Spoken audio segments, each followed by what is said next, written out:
Well, good morning, ladies and gentlemen. My name's Dave Deptula. I'm the Dean of the Mitchell Institute for Aerospace Studies, and welcome to this version of our Aerospace Nation series. We've got a great Christmas treat for you today.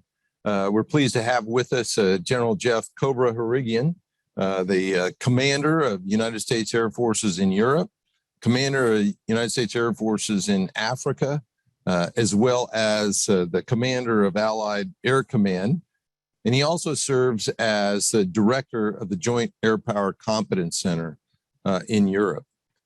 In all these roles, a combination thereof, he commands and controls air power for 30 NATO allies and partners, as well as overseeing air power operations for over 19 million square miles of the surface of the Earth. So, Cobra, thanks very much for joining us today. It's really great to have you here.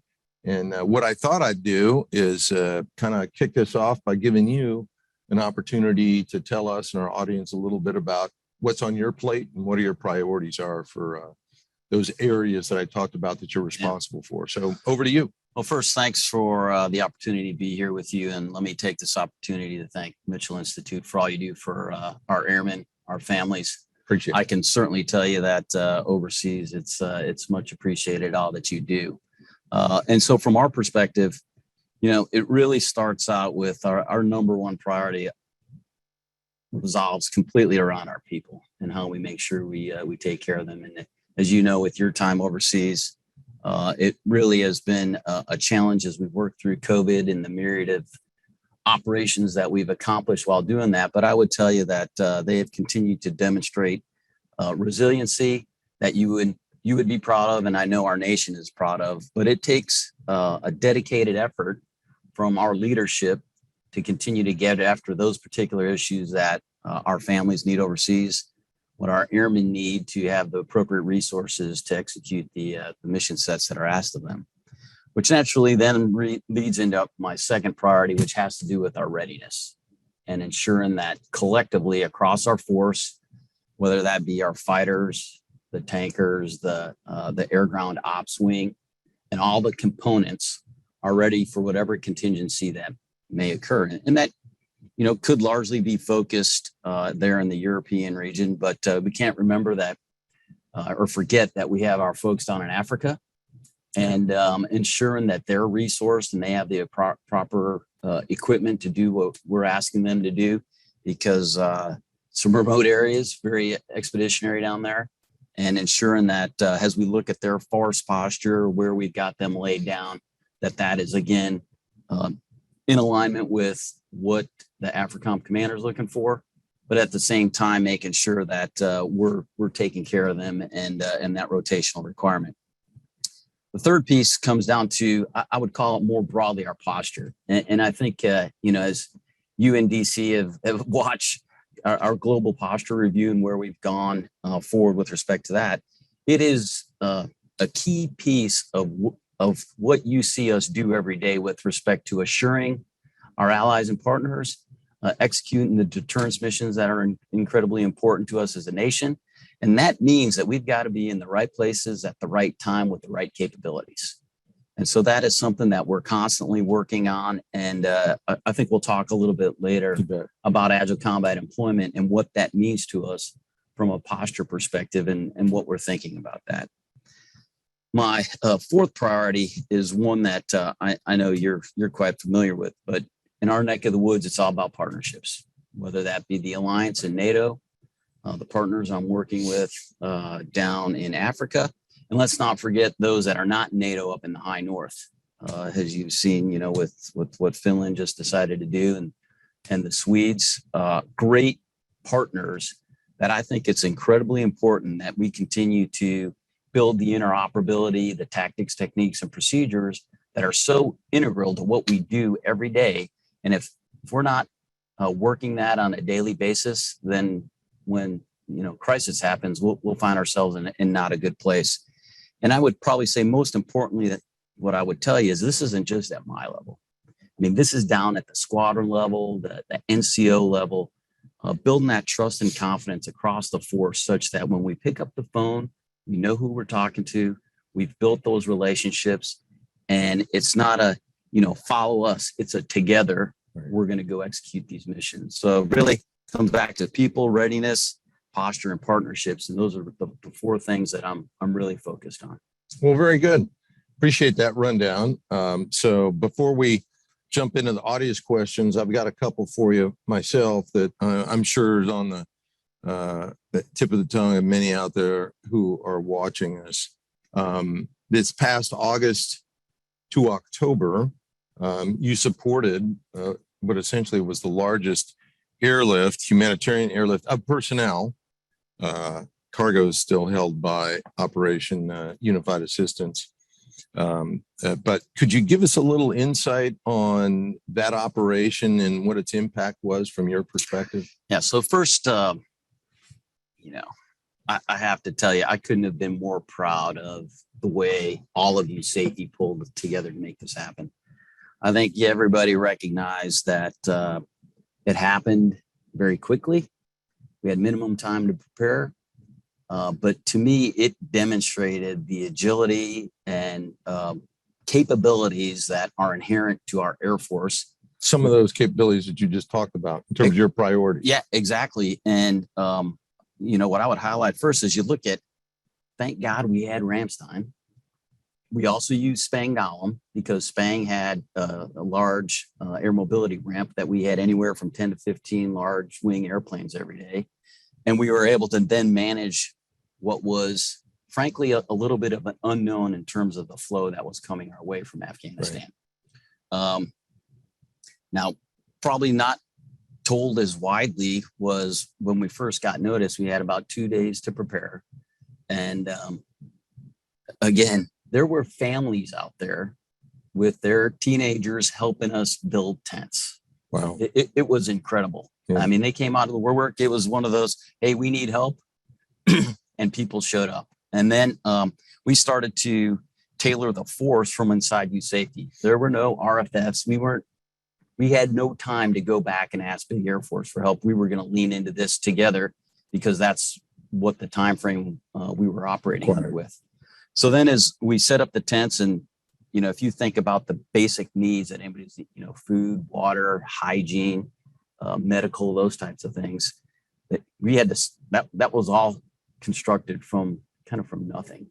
And then, as you look at it, we ended up in some processing about 35,000 Afghans through. At the high point, we had 21,000 on base. Now, I will highlight, we did have some great cooperation with the Army. U.S. Army came down and we were the supported commander.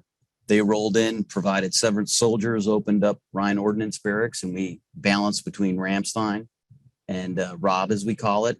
And that capacity was absolutely necessary for the number of people we had. Can't forget, let's go back to partnerships. What the German government did to facilitate this and allow us to do it. Same thing happened down in Spain. Those are the kind of things that if we hadn't had that trust and partnership, it wasn't going to happen. Now, the good news is, and amongst all this, I don't know if you know this, but we had 39 babies born there.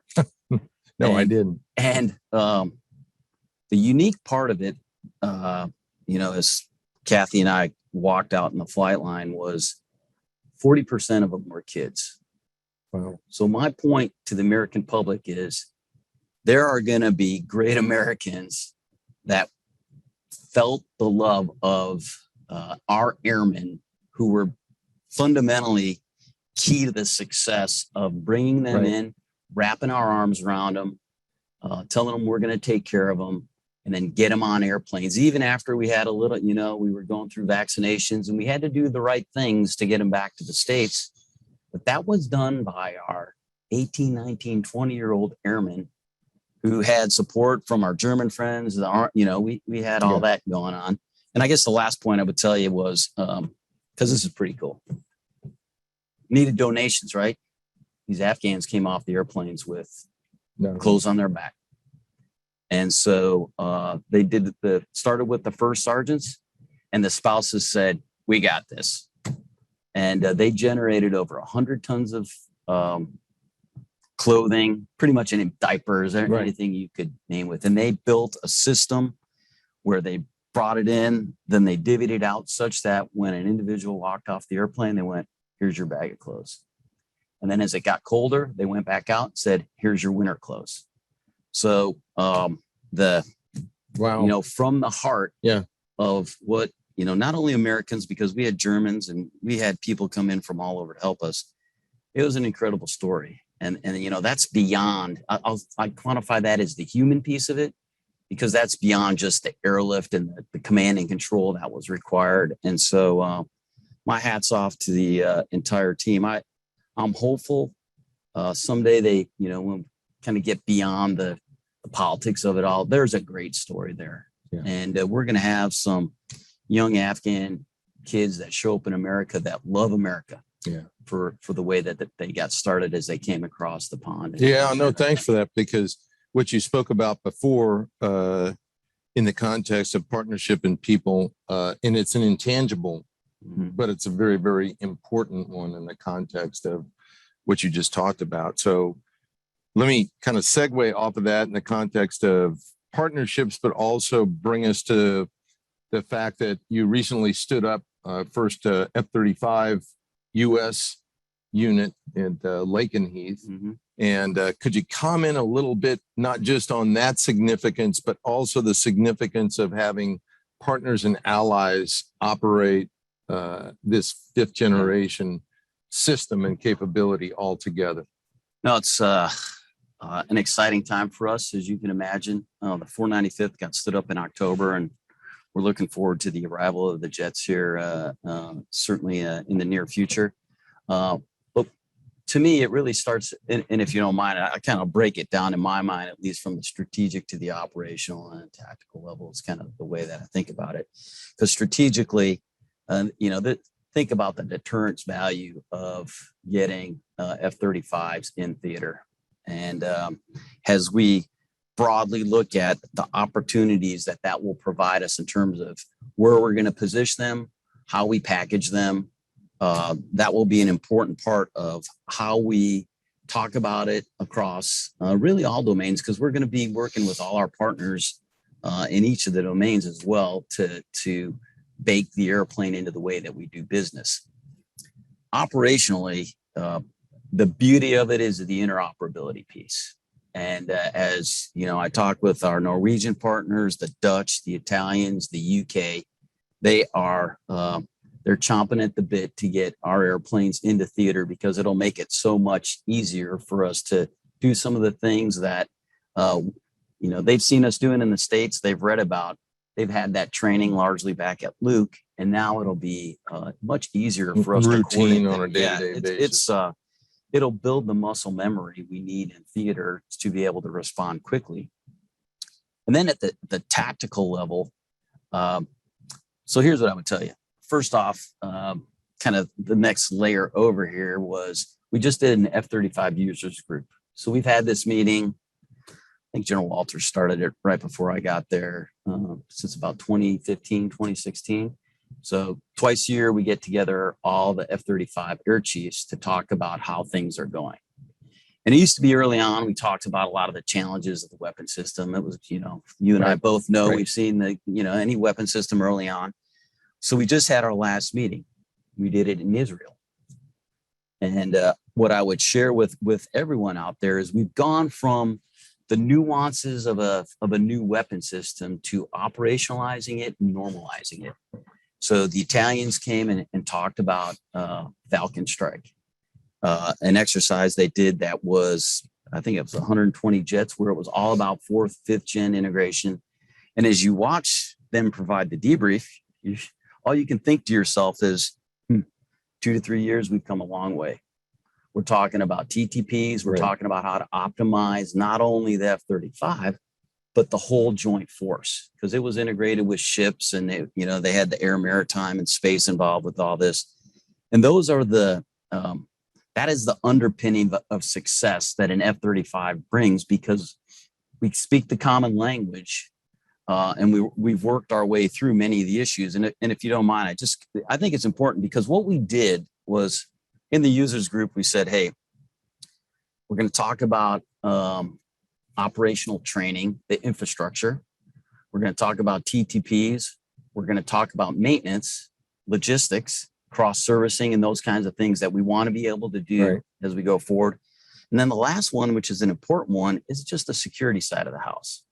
And this has been a challenge for me that I love to run into the wall on several times, but we have to figure out how we break through some of the barriers so that we can truly get everything out of the airplane and not be inhibited by some of those things that I believe we make it hard to do that sometimes. And I know you know that. Policy and bureaucracy. Yeah. Yeah, we got to cut through that. And you know, from my lens, there's ways to do that, and we have to do it smartly. You know, I don't want to be seen as someone that's pushing too hard on this, other than to say that if we're going to do this and we got to go fight together, then we got to be lockstep with each other, understanding what the threat is, what our airplanes are telling each other.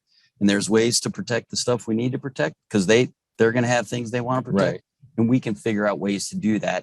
I think we've got to keep collectively as an enterprise leaning into that to get it right. So yeah, I know. I think you're 100% spot on. I think hopefully that we can use artificial intelligence and machine to machine learning and communication to, you know, you set the policy parameters and then you let the machines work it out. So we don't have to waste time doing that, you know, through discussion. Well, and that, you know, we can talk a little JADC2 and ABMS and all that, but I do think that as we get to those specific topics, my position has been, hey, let's not try to, you know, let's not solve world hunger here. There are specific parts, whether you look at the kill chain or the kill web, that you can get after exactly what you're talking about, of which F-35 fits in there. So does Raptor, and you can kind of connect the dots.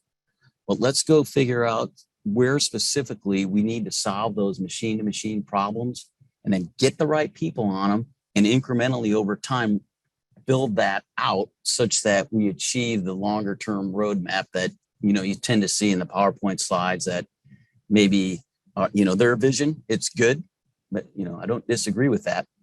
But from where we sit, I think our job has been to lay out what is the specific problem we have with respect to this machine-to-machine piece, and let's go get after that.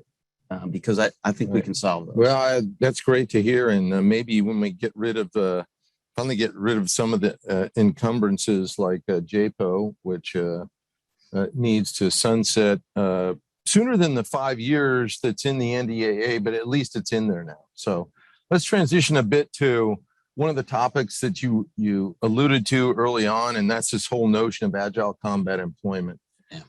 We know our adversaries are getting more and more savvy and can threaten us in the locations that are well known. Give us your insights into just how things are going in that regard in your part of the world. So I think context is important here, because I was thinking about this when we were kind of thinking through topics, and that it was probably back in when General Brown was PACAF, and I just taken over at Usapi. We latched up and said, hey, we're going to go and brief the senior leadership of the Air Force about what agile combat employment is to Usapi and PACAF. And there was you know, this is going to be hard. But what I would tell you is a couple of things. First off, again, I'll kind of categorize it strategic to tactical.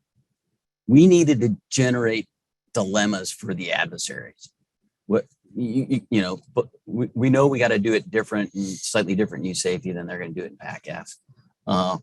But with the capabilities that were being developed by our adversaries, the TTPs we were seeing out of them, the way we were operating was not going to be survivable. And so, you know, as we get the smart people around the room, we're like, okay, let's look at ways that we can kind of go back to what we used to do in terms of being more agile, the way we move our stuff around. And so we've each had to look at it through our lens. And inside Usapi, for me, it was instead of tyranny of distance, it was tyranny of proximity. We're close. We are in the fight. Right. and we just can't walk our way out of it based on the threats that are being developed out there. So this required us to then internally look at, okay, let's build the broader ConOp. How does this thing, what do we think it's going to work like? And then let's get into the actual employment capabilities. And we provided that to the wings. And then in essence, what I said was, go experiment, go figure out what's going to work for you. And what I would tell you is that operationally now, the wings have a much better sense of what they think they need. And early on, they're like, well, appetite was pretty large. We're going to have all these different bases. And we kind of had to do a little appetite suppressant and said, okay, stick with 3 to 5 that you're going to go to, because we need to think about the logistics piece of this, pre-pro and all those other things that are going to go into that. And then let's get in there and operate with our partners, because clearly access basing is going to be an important part to how we do this. And so you would not be surprised, but there are nations that have just embraced it. It's good for them. I mean, they see the benefit. Not only, some of the smaller nations may not have a big Air Force, but they go, but you can use our base and we're going to be there for you and we'll support you with comm or whatever you need. And that's been an important part of it then operationally that we've learned over time. The third piece, and arguably, I would tell you this is the most important piece because it kind of goes back to people. This is about empowerment. This is when you put, I'll give you a great example. The Lakenheath, the C model guys went up to Estonia with about 80 people. They took 8 jets, 1 tanker, and a captain was in charge. And they operated out of there for, I think, 4 or 5 days. They flew with the Finns. They flew with the Swedes. They're flying DACT, increase in readiness. And, I'm just watching from afar going, oh, this is pretty good. Well, I go see this young captain. I'm like, hey, so how was it? He's like, oh, sir, it was awesome. I go, anybody get hurt? No. Anybody die? No. Awesome. You guys crushed it. And this is where we move beyond just talking and truly empowering them to go, hey, let's, get out there, execute, and build some of that confidence. And some of that confidence has to come where we give them a little, rope to go deal with. Right. And then they gotta work through it. And so that has been, I would tell you, that's the inner workings of it that not a lot of people are talking about, but I think is really important. If we're going to do these things where we're like, hey, we're going to do mission type orders, we get a little bit caught up in all that. But at the end of the day, it's an individual on the ground who's going to have to make a decision. And so I'll just kind of close this thought on one of the things that it's occurred to me we have to work on, though, is so, when you flew Eagles and you did a 4V10 or whatever, you were making all those decisions real world, right? On the fly and, commit, et cetera, et cetera. How do we help these debt commanders, that they own 80 people over there? How do we kind of put them in an environment where they have to make some of these, hey, I need to flush the force? You can do it in tabletops and those kind of things, but I think we need to think our way through as we broaden our aperture for exercising, how we put them in that environment and then reinforce with them, hey, that was a good decision, or probably you didn't need to leave at that particular point. Because this isn't just about survival, it's about generating combat power. And while we've kind of done the basics, the crawl, walk, to take it to the next level, I think we got to spend some more time thinking about how we're going to exercise and foster an environment that puts them under pressure to make those types of decisions. Yeah, well, that's great to hear. One of my mantras over the years was that micromanagement is a disease, and we have way too much of it in our military writ large. And so it's great to hear that you're empowering people, and particularly in, as you just described, in agile combat employment, because it gives them that expertise, and then it provides them the exposure to the partners plus challenging and thinking about some of these very difficult problems. So a bit of a follow-up. Could you talk to the audience a little bit and give us the insights from Exercise Castle Forge?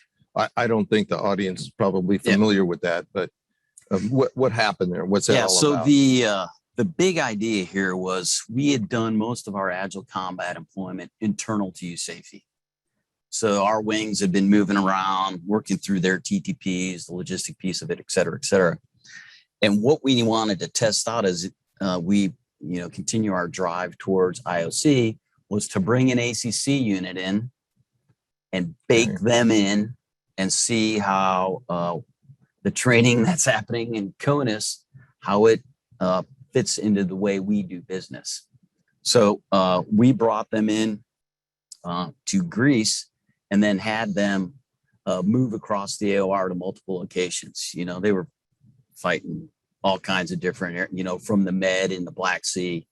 But really what it allowed us to do is dig into, do they bring the right comm gear? What do they need for support? Is their package similar to what we're doing? So some real good lessons learned. We're in the ballpark. It's not exactly right, but that's the kind of feedback that I needed to get back to General Kelly and his team back at ACC to continue on this journey together on how they're preparing their folks to come park into the way we do business. Right. And what I would tell you is probably the key lessons were, like I said, we got work to do on weapons, and there's diplomatic things and logistics we have to work on there. Probably the big one really though was the comm side of the house. And, we have a tendency to want to bring, big satellite dishes and trying to figure out how we miniaturize that, bring small packages of capability that allow them to quickly get up on Nipper, Sipper, and JWICs and do that with, I'll just use the term multi-capable airmen, which is we ought to be able to bring people that are comm guys, not some high-speed, combat comm, train them to be able to do that. So they come in, set it up. And, just out at Nellis, they were giving us a demo on some of the things they're working on to do that. And so I would offer to the group, what we need to do is quantify that for big Air Force. And then we got to do it across the enterprise. And it's not going to be 100% right. But my position is we need to move out. And we're not going to get 100% solution. And as they start palming and doing those kind of things, let's get it close and we got to move out. And so I think between what we've done and what PACAF's done, we're in the ballpark now. And I think we have enough to provide those requirements to them to then procure them and now keep this training going. Well, it's great to hear that you're moving out on agile combat employment. And it's more than just a capability or more than just a concept now that it's actually roosting. On a similar vein, we notice and read about in the headlines there are there's been a lot of attention to the bombers that have been coming out into your area of operation, long range strike and participating in a variety of different events and exercises. Could you give us your impression of the utility of long range bombers and kind of what's unique to them and what kind of capabilities they provide to your enterprise? So thanks for asking that. When General Ray was at Global Strike, he and I had a discussion about how we appropriately tailor not only the bomber task force missions when they come to Fairford or, some of the other locations we send them to, but also the CONUS to CONUS missions to find the right mix. And as we did that, naturally up front, it was about the deterrence value of it and make sure that we're putting in the right places in the AOR to ensure the adversaries were noticing. Pretty straightforward. But initially, to be quite frank, we were doing a lot of picture taking and it was more about messaging, which is important, than some of the TTPs and actual activities that we're now doing when we bring Bomber Task Force in. So we have taken it to the next level. And, we have a couple of great LNOs that live with us at Global Strike. And we've been able to work with them. And honestly, the partners now want to be in it. I can tell you I've had partner air chiefs call me and say, hey, next one, we want to practice A, B, or C, whether that be running intercepts against them or escorting them into a particular area for them to practice weapons delivery. And that is the kind of unquantifiable impact that as you look at the mission sets, it's from the high north to Central Europe, down to the Med, and even into the Black Sea. And so as we lay out these ConOps, because I just approved the next one that we're going to have here in a couple months, it's really good to see the specificity that we're able to get to from a tactical perspective on how we bake them into what we're going to do. Because I would argue one of the larger benefits, not only from supporting the partners, but it's for the units that come in. It gets them familiar with flying in Europe. Yeah. So that if we ask them to do it, it won't be their first time, and they understand how to work with Euro control. Those things. What's unique, right? Yeah, what's different when they come into Europe, or going into the high north. There's some nuances there that if we haven't done it, we don't want to wait to do that in crisis. Right. And so, the trajectory of where we're going with that, and the partners embracing it, has been really a huge step forward for all of us. Well, that's great to hear. A bit of a follow-up. What do you view that's unique about the bomber force is different than the other combat aircraft you have in theater? Yeah. So I think first off, the bombers give us the ability to provide a little bit of strategic ambiguity, because we're not always doing the same thing with them. There's almost a pattern of life we do with our fighters, because they take off, they train, right. they kind of do the same thing every day, although agile combat employment's helping us with that. But the bombers clearly are recognized by our adversaries. They know when we're coming.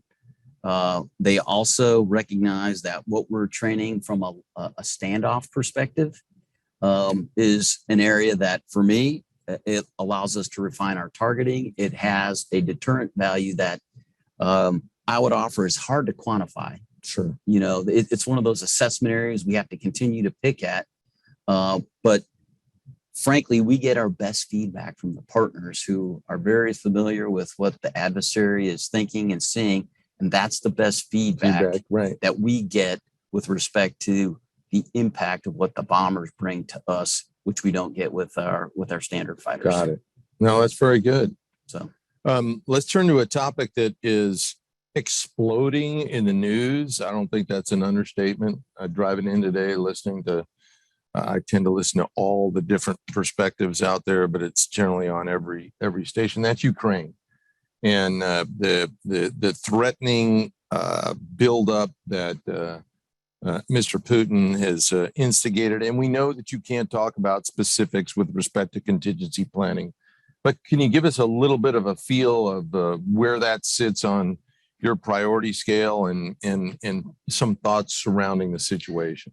Yeah, well, certainly we're spending a lot of time thinking about it. And, again, from where I sit as we work our way through this, job one for me is to offer my best military advice to General Walters and allow him to do that up through the secretary. And our focus internally has really been, as we look across, kind of air and space for us, is, hey, we got to make sure we're ready. And that readiness piece is it's across not only just the airplanes, but it's also the people. I talked a little bit about the resiliency piece and making sure that everybody's got their head on straight, and we're focused on understanding the environment. And the idea here is to be able to ensure that as we look at how this shapes out over the period of time, because arguably, we all want diplomacy to work. And, right. And I think as we work through any options that we present, it's going to all be about, hey, let's drive down the potential for miscalculation or something that puts ourselves in a situation where the military is taking away decision space from our superiors. And for me, that has a lot to do about how I communicate that to the force. I mean, if we think about when we were captains out there flying, you there's a certain amount of intensity you have with those things that you're doing where you potentially could be interacting with an adversary out there. So we got to make sure that that's clear in everybody's Right. head. And so we'll work through, as you highlighted, options that we'll run up the chain, and we'll be ready. And when I say that, we'll be ready not only from an air and space perspective, but really across all domains, because I think we need to make sure from an information domain, cyber domain, everybody's got their head in the game here on what we're seeing, how we share that understanding, particularly with our allies and partners, so that we understand, should decisions get made, how we fit into the Right. broader strategy. No, very good. Appreciate that. Interesting times. We'll see how things unfold. But it's great to hear that you're preparing your folks and have a good grip on the situation. Now, let me switch gears here a little bit to a subject that's near and dear to both of our hearts.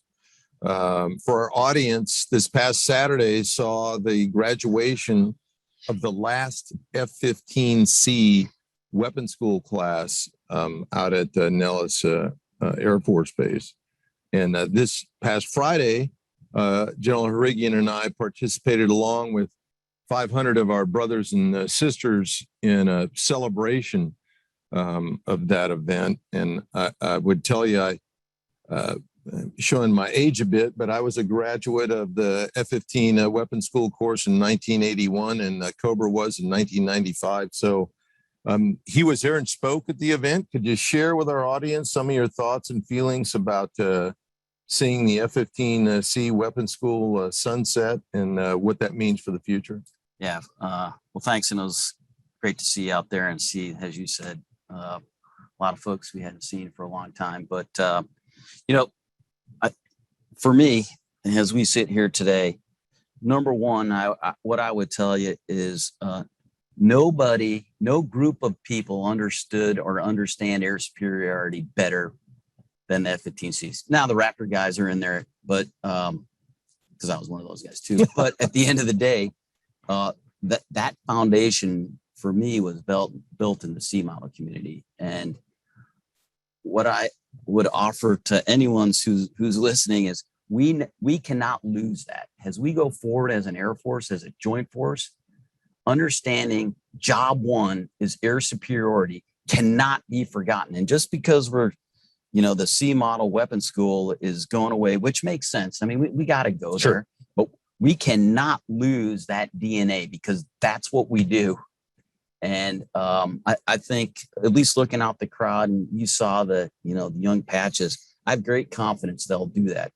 The key will be that those that are senior listen, because there's a skill set there that I would argue, as we think about multi-mission airplanes and all those kinds of discussions that we're going to have, there's something to be said for that. And I know I'm probably emotionally attached to it because I did it for a long time, as have you.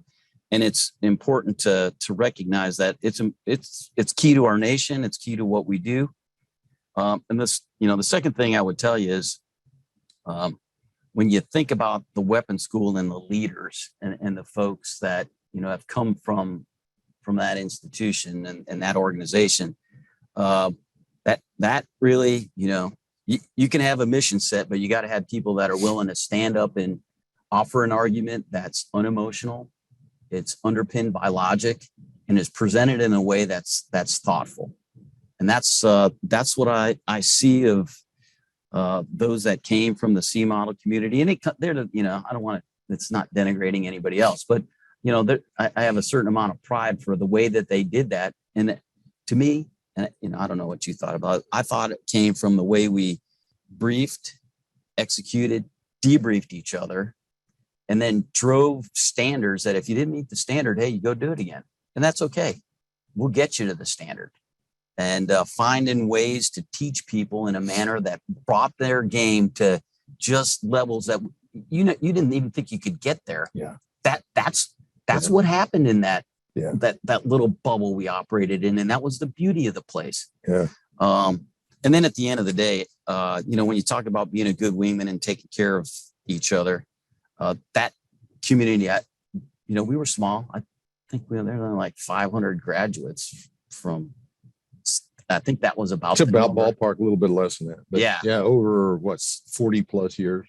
So it's not a huge number. And, at the end of the day, I know that DNA will live in our Air Force, but I think now's a good time to remind ourselves of that. Yeah. And I'm happy to pound the table and say we got to figure out how we do this right in the future. Yeah, no, that's all wonderful. Let me add one other twist on that, because what was different about when I went to weapons school, when you went to weapons school, was in 1981, it was fighter weapons school. And there were F-15s, F-16s, A-10s, the A-4s the F-4s had gone away. But now we have 35 different divisions. And it's that integration piece. We're now at a captain level. The force sees that it's not just about your MDS. It's about having to work with all these other folks. And I'm reminded, I participated in the Reblue on Wednesday. Our folks from the space community are integral into now all of the exercises that we do. So push it. And I think back to Desert Storm, where, there are not a whole lot of people, even at colonel and general officer level, who had the understanding of the integration that was required to make that air campaign such a success. And now we've pushed it down to the captain level. And like you say, as you're talking, I'm thinking, back to 81. And before I went to weapons school and then afterwards, I didn't know that you could put so much into one mission. And that's what that training does for us. Okay, well, we could talk about this one for a long time. And particularly if we got some liquor into us. But being that as it may, let's come back to some reality here. JADC2 is a pretty popular topic. Can you talk a little bit about the value of putting a combined nomiker up front of all of that and working in a combined environment? Yeah, well, first off, my perspective on that is JADC2 without our partners is a non-starter. In the neck of the woods that I work in, we need them to contribute to how we do this. I think everybody understands the why. And, when you talk about information advantage, decision-making at speed, everybody acknowledges that. But, what I argue is, okay, that's great. How are we going to do this? Right. And so we've been, I think, over time seeing a little more meat on the bones here. And the partners are asking the question, hey, how do we get into this? And how do we contribute to this such that we're value added, and that when we talk about machine to machine AI, that they are contributors to where we go together in the future. And so, again, I'll kind of go back to the vignette I said up front is, as we look at, perfect example for us is air domain awareness. We've got partners that have sensors all over the AOR. We need to figure out how we, inside the security architecture that we operate in, connect those and then feed them into these systems that we're talking about that allow us to connect machine to machine and then have a shared understanding of the environment. And so we're working through some options back to the ABMS team, at least inside the Air Force, but actually we're finding the Army, the Navy, that they've got some ideas too here that collectively will afford us an opportunity, I think, in an incremental way to continue to figure out how we plug these things together and then leverage them to make decisions faster. Now, it could be a kill chain. It could be an operational decision. Right now we're largely focused on the tactical side of the house because, at least from my perspective, I see some quicker wins there than kind of the overarching strategic, Leo and all the other things that we got to get there. But in the interim, let's use what the partners have to help us connect. Very good. So, well, we've come to that point in our session with the time that I wanted to leave some time for questions and answers from the audience. So thanks very much for those insights on those questions. I'm going to jump right into the audience. And let's start with Michael Gordon from Wall Street Journal. Michael.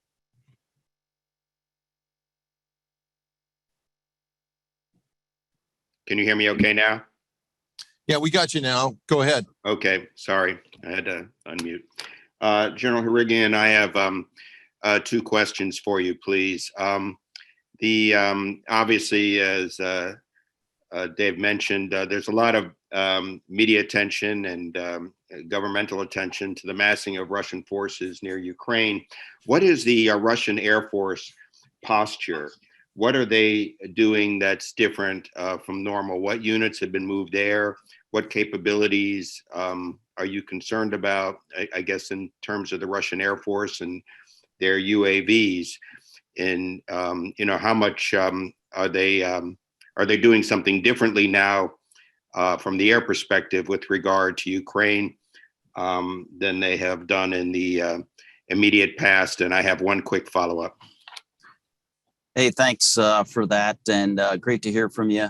So, as you can imagine, we are working very closely across the entire community to understand the all domain operations that are occurring across the AOR. And as that occurs, what I would tell you is we keep an eye on that. We make sure it's being shared with the partners to the extent possible, so we have a shared understanding. But as I talked to General Deptula, we're largely focused on, while we understand that, we're coming back to how we ensure we're appropriately ensuring our teams are ready, the posture is where we need it to be, and that we're working that in cooperation with the alliance and those allies and partners that are so critical to the way we're going to do business.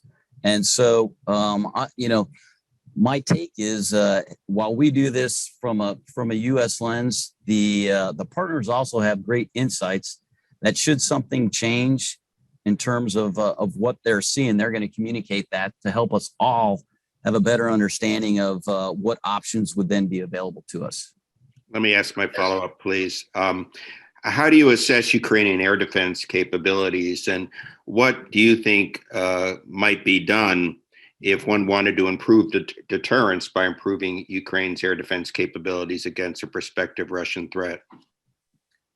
Well, certainly there's work to be done there, and I think that's been highlighted in the press, and it's an area that echelons above me, they're going to make decisions on how much they offer up to them. From our end, we've had, at least at my level, the ability to, in different forums, actually talk with the Ukrainian air chief. This has not been recently, but we've had those conversations before. So there's relationships there. And, as we gain a clearer understanding of what their take is on the situation, I would expect that conversation to continue. Okay, I give up. Thank you. Okay, let's move on to John Turpak. John. Good morning, General. Thank you very much. Kind of related to what Michael was asking, wanted to know what are the operational ramifications of trying to operate near the Russian S-300, S-400? Does that push you a lot farther back? Can you operate in that area? Is that a drag on your day-to-day operations, or something that you can work around, given the proximity to their reach into NATO areas? Yeah, thanks, John. So we have, over the really about the last 18 months, continue to execute operations in international waters. Has not changed the way we do business, and that has not changed to this point. In fact, as we work with our partners and operate, whether that be in the Baltics or down in the Black Sea, we're going to operate in international waters with our partners, particularly in both those locations with the U.S. Navy and some of the partner navies, to continue to refine our TTPs and the way we do business. And so as it stands right now, we're going to continue to do that based on those things that we need to do together with our partners and allies, and for ourselves, quite frankly, to continue the readiness that's required across the joint force. Okay, and with regards to Ukraine, there are partnership exercises with pretty much everybody in Eastern Europe. Can you tell us what kind of partnership exercises you may have had with Ukraine, not necessarily recently, but in the last few years? I think the last one we had was Open Skies, or Clear Skies, I think was the name of it. I can't remember the last name of the exercise, but it was a couple years ago. But there's been other, I would call them lower level exercises and engagements, probably more appropriately termed, to ensure that as a partner nation, we've reached out to them and continued things like force development, and I would call them lower level activities that facilitate that relationship that's so important to us. Okay, but no aircraft and aircraft operating together kind of things. Correct. Okay, thank you so much. All right, William DeMasso. Hey, good morning, sir. Thanks very much. Appreciate your time and looking down the road. When you mentioned weapons earlier in your conversation, it perked my ear up, and I wonder, do you feel a strain on some of those close air support capabilities that may have been atrophied over the course of time? Thank you. So from a close air support perspective, largely, as I look at our force, we continue to find opportunities to go train largely with our partners across Europe. And honestly, I feel very comfortable that as we talk about how we would operate with their joint terminal air controllers, their entities on the ground, from the Baltics down into the Med and even into Romania, we have had continued interaction with them that has allowed us to keep our close air support capabilities at the right level and continue to improve our readiness. Largely as we continue to work our way through each of these nations, we'll go back and revisit them and think our way through how we continue to raise our level of readiness, not just from the U.S. perspective, but also with our partners. And that's been an important part of that broad engagement across the AOR that's facilitated some of the confidence and the trust that we've been working on over the last several years. Okay, thanks for that. Let's switch to some questions that have been sent in through chat. Here's one from someone you know well, Coach Fessler. Russia often responds to our bomber task force missions by flying long-range aviation toward the U.S. and Canada. Can you talk about Usapi cooperation with NORAD and NORTHCOM, the western side of NATO, in responding to Russian long-range bomber missions? Yeah, thanks for that, Coach. So first off, as Coach knows, we have been working hard, not only at the Usapi level, but from UCOM over to NORTHCOM. And I won't speak for General Walters, but acknowledging that the COCOM to COCOM seams is something that collectively we've recognized was something that needed to improve over time. And so to me, it starts with, and it's really for the broader enterprise, it starts with good I&W and making sure that we've got a shared understanding of the indications and warning and those things that are going to trip readiness enhancements and allow us then to properly posture ourselves. And so what I've seen over time is that we've been able to ensure that as activities would indicate something's going to happen, we're already sharing that information. And it has improved. Is it perfect? No. But the ability to ensure that we are coordinating across the combatant commands or from Usapi directly to either the 611th AOC or, directly into NORAD has improved significantly to the point that I know they are executing handoffs from one AOC to the other, or if we're executing on the blue side with our bomber task force, the same thing's happening. This to me, though, is an area that we need to continue to work the command and control of it, particularly as you talk about some of the global engagement exercises, to make sure that should crisis arise, we understand the supporting relationships, and then the nuances at the operational, the tactical level, how that's going to happen so that it's seamless for those that are actually executing. And, you know as well as I, Coach, there's still work to be done there, and we need to keep pulling on that. But I would offer, at least from my chair, that we've made some significant improvements over time. Very good. Here's an interesting one from Taylor Heron. Sir, can you speak to the importance of counter malign influence operations in the context of great power competition? How do you see this evolving, and what is Usapi doing to help address these gray zone operations?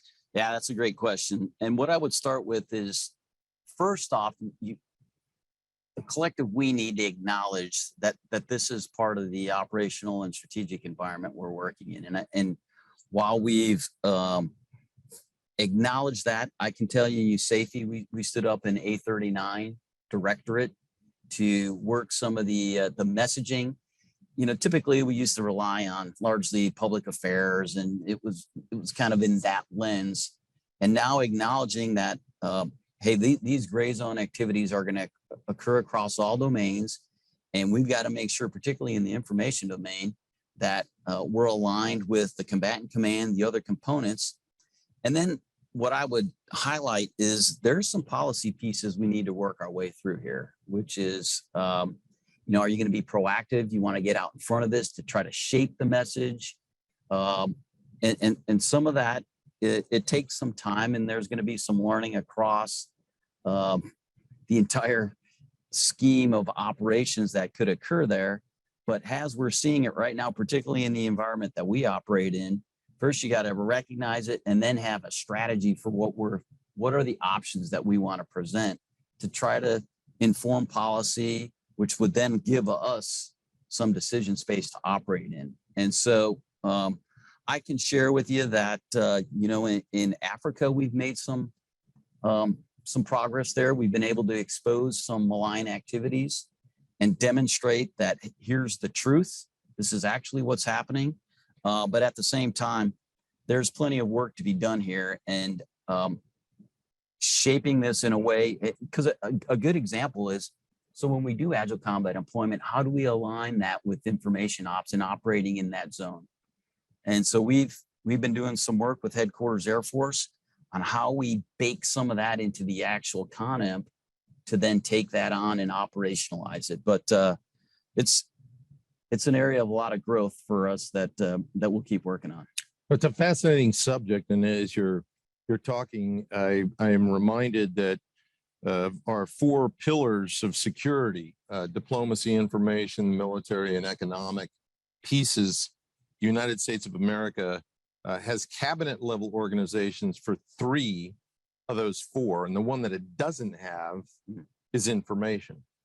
And yet in the 21st century, it's becoming more and more and more of an issue of concern. So thanks very much for those insights. And overall, unfortunately, we've come to the end of our hour. We'd like to thank you very much for you taking the time out of your very busy schedule to be here today.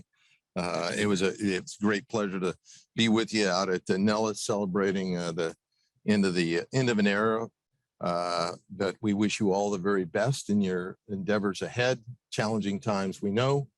And to those in the audience, we appreciate your support and attendance. And on behalf of the Mitchell Institute, I'd like to extend a best wishes for a great holiday season. And we're hoping for a great aerospace power kind of year in 2022. So Merry Christmas, and see you next year.